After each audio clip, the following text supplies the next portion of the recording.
The Mariners will play their home opener Friday night, but they won't take the field until a special kid makes a run around the bases.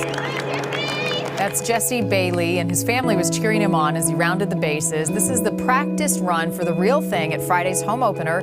Bailey suffers from a brain tumor, and he is thrilled to get the chance to play.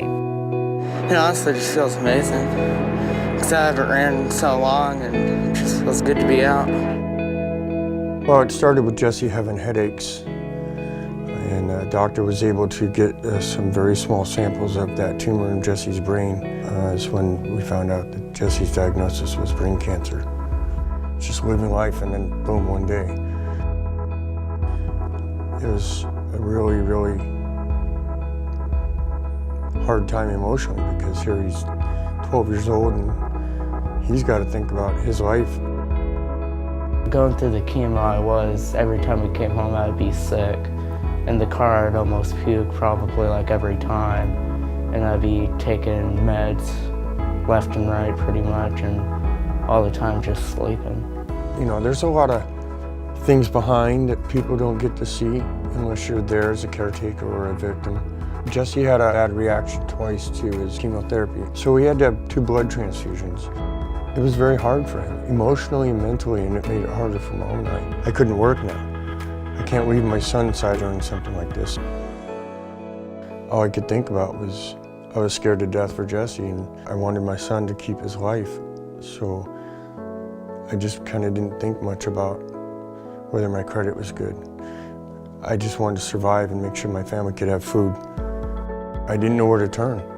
It makes you feel like you're trapped personally. And a very good family friend of ours told me that there's a Cancer Lifeline number, and you need to call that, and you can get somebody to talk to that will understand you right now, and then maybe they can help you financially. That's what they're for, is people who go through this.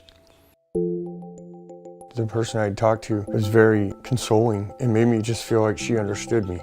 I felt better because somebody could hear me out, because I didn't want him to hear how hurt I was, and I didn't want my family to see the pain I was trying to tuck away and stay strong. And I think it was maybe a day or 2 later, I got a call and she said, I have some really good news. You know, I was able to come up with donations to your family, and I just felt like I wanted to cry. I didn't know what to do. I mean, it was just very humbling, but also it was,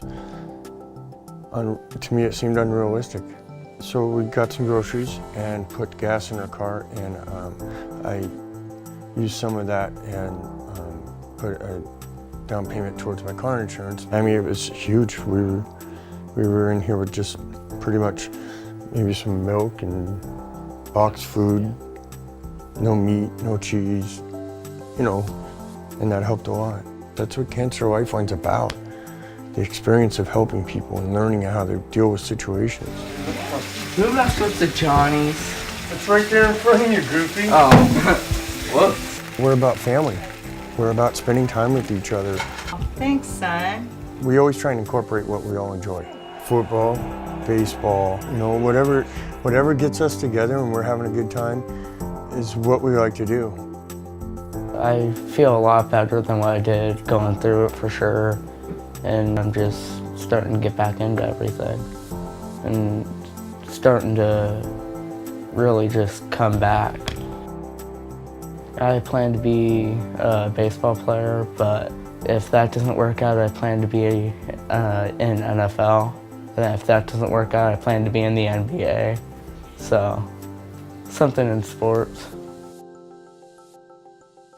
I learned not to take anything for granted. Nothing. No one in this world can guarantee tomorrow. You just learn to take one day at a time and appreciate that day.